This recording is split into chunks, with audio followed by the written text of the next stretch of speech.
Hi, my name is Alon Blankstein. I'm the chairman of Inside Acoustics.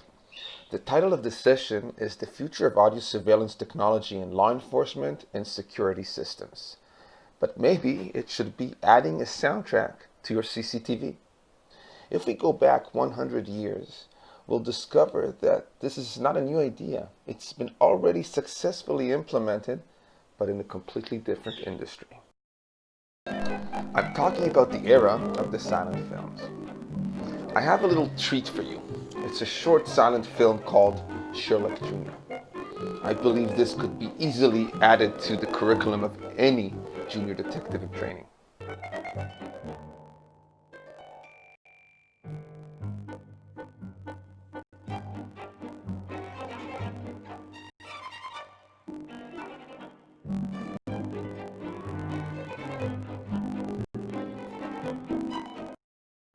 I would like to share with you a few quotes from the time talkies started making a real impact in Hollywood.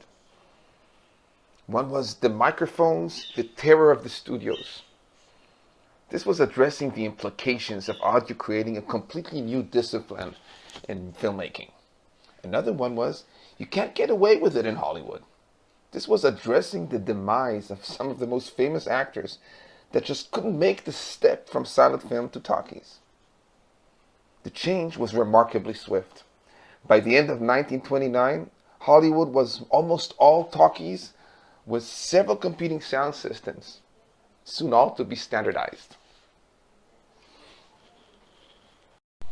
Let's talk CCTV.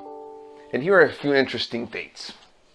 For me, for instance, 1984 is where it all began. Me and a few friends have built this 4-channel analog video multiplexer that was later installed at the police headquarters in Jerusalem. We were just kids, and that was a pure garage operation.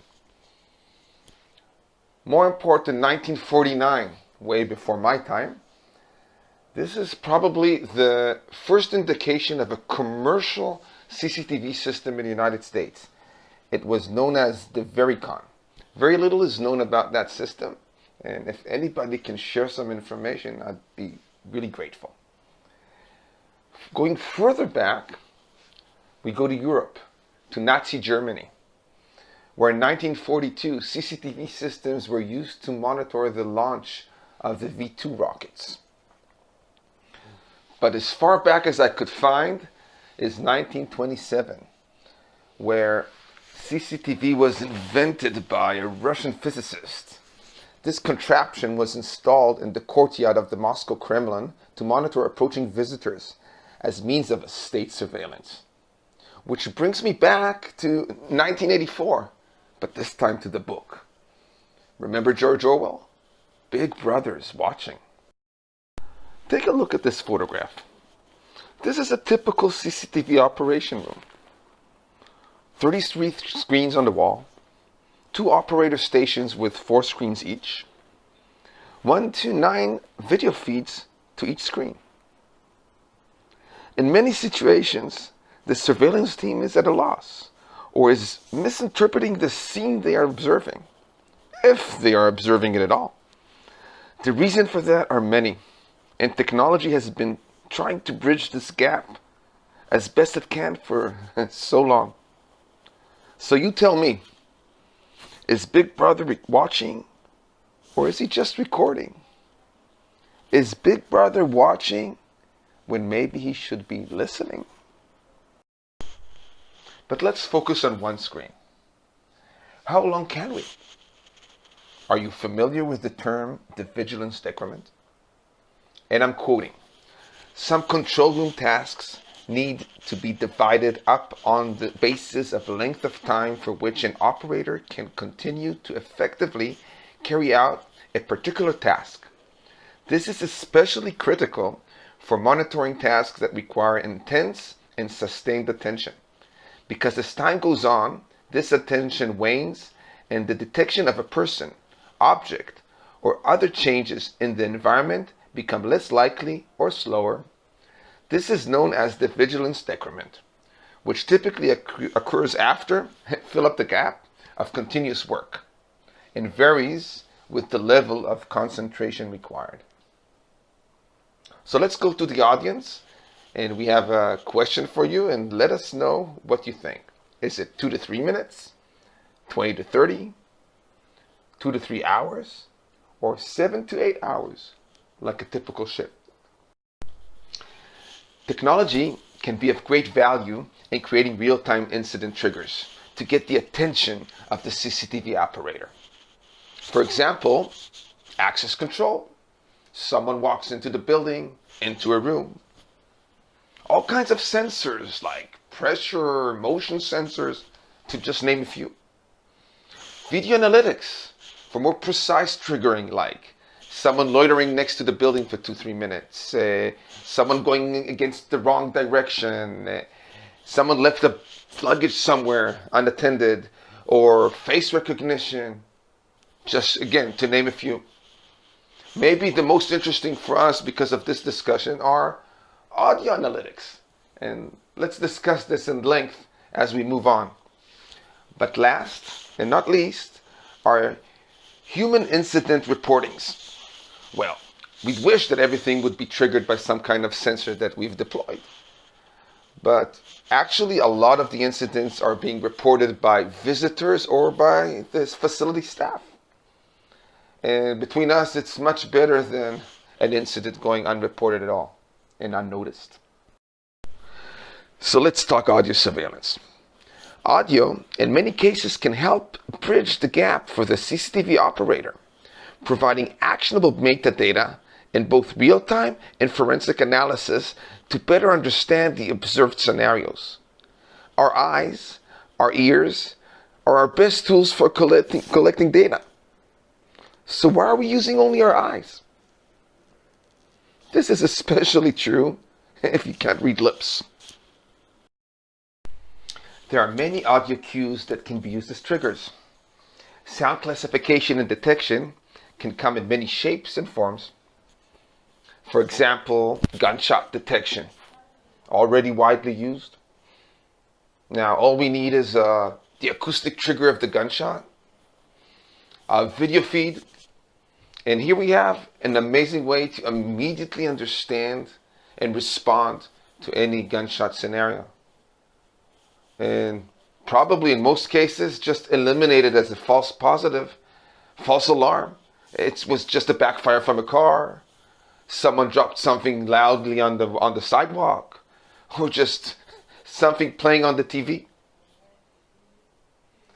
A trigger that also could be of interest is breaking glass, an indication for someone forcing himself through a window, through a glass door, breaking a bottle of beer, or a simple trigger of someone just slamming the door. But why does the trigger have to be security related? How about just detecting that someone left the air conditioning on? Save the environment. Save a few bucks on your electricity bill. Smart home management, smart office management, smart building management, smart city management. But last and not least, it's just hearing someone crying, "Help!" Now that's an audio trigger. A second group of audio cues are speech-to-text and keyword search engine related. Well, for that first, we need speech capture. And that's a challenging task for conventional microphones. May they be omni or directional. Now, keyword detection can come in various groups and sections and segments. But for example, detecting violent behavior or potential violent behavior by using words like bomb, kill, son of a bitch. How about not even trying to understand a specific word, but just trying to figure out a language? Some might say racial profiling. Some might be right. But it could have very, very innocent implications. For example, Let's hope that air travel will be back soon, and let's say that this family lands from Bulgaria, and let's say that they can't speak one word of English between them, and let's say that the system picks up them talking in Bulgarian on their way to passport control. Let's say that that triggers some digital signage to light up in Bulgarian. And let's say there is a heads up to the passport control inspector. Maybe we need someone who speaks Bulgarian, or just let's hope we have someone who can do good sign language. But let's go to a completely different group of triggers that are word-based. Let's go for commercial purposes. I mean, America was built on impulse shopping. So hey, the word hungry, thirsty are great triggers for an ad by McDonald's saying that the second meal's for free.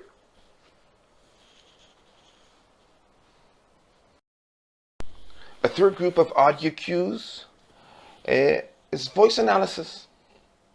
We can identify people under duress, people in panic, people crying, people shouting. The list goes on, and there are numerous more examples of what can be done with audio, and even more what can be done with audio combined with video. Now let me show you a few audio cues that we are working on at our labs at Inside Acoustics. One will be call for help, woman in distress. Another would be identifying noise pollution by identifying motor activity not within acoustic code of conduct, gunshot detection, maybe even classification of type of gun, or maybe even the make. Let's forget my last remark. My CTO kind of be pissed with me for saying that we can do classification of the make of the gun. We are working on it, but that's a bit more challenging. Everything that you'll be seeing here is not yet available, but is being developed and will be available hopefully soon.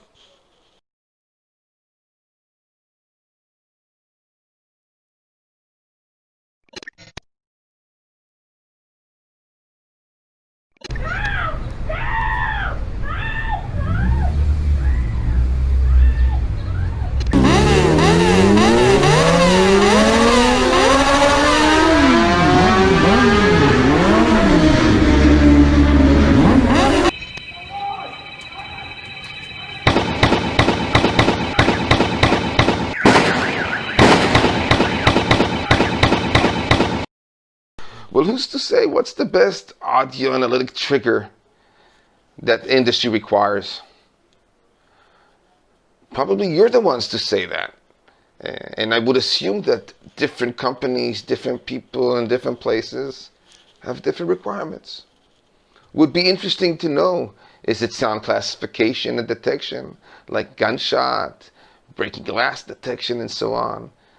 Or maybe a speech capture application with speech to text and keyword detection. Or just voice analysis, identifying someone in stress, panic, yelling. Or maybe there's some other application that we have not yet thought about that you would like to bring to our attention. We would really like to hear and understand what is your need. So let's wrap things up. Adding audio to video can provide faster comprehension of what's happening during a security incident, better and faster decisions, less false positives, and the ability to learn a scene in retrospect, not just watching it in video, but by actually listening to what is happening.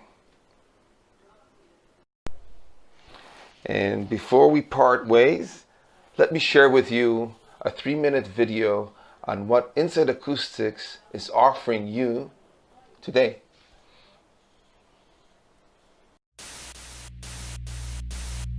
Today's surveillance equipment has evolved to include high-resolution video, but has generally neglected audio capture. Security experts agree that video without audio present only half the story and can be misleading.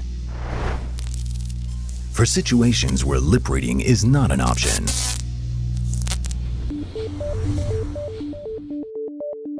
Insight Acoustics. Crashing through the sound capture barrier of previously available surveillance solutions, Insight Acoustics has developed the world's first 4D free space sound capture technology, codename HyperMic. Insight's system provides source-specific audio scoping onto any point or person in a coverage area during any period of time, past or present. Each HyperMic unit enables real-time audio scoping onto any subject in its coverage area, stationary or moving. Working in concert, a set of networked HyperMic units can provide ubiquitous coverage to an entire venue. A complete HyperMic system, including 4D audio recording and video storage, enables post-facto audio scoping onto any subject appearing in the recorded video. How does it work? Each HyperMic unit comprises a huge array of ultra-sensitive microphones connected to a digitally steerable acoustic beamformer generator.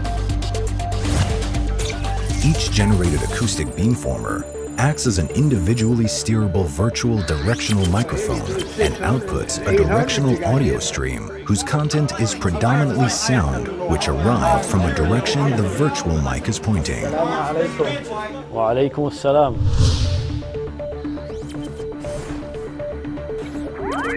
Either manual or computer vision-based targeting keeps each beamformer pointed at a specific target. Crossbeam, multiple units generating overlapping beamformers, provides for added sound capture precision. Raw mic data storage from each HyperMic unit can be accessed through the system scene inspection environment.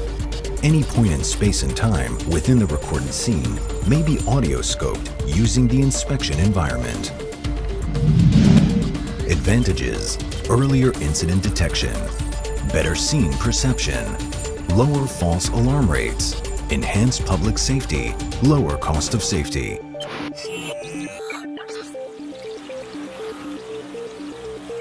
Insight Acoustics, where lip reading is not an option.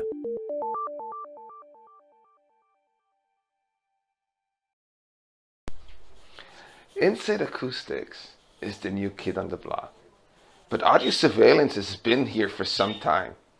And we are proud to join these audio surveillance vendors in providing you a soundtrack to your CCTV.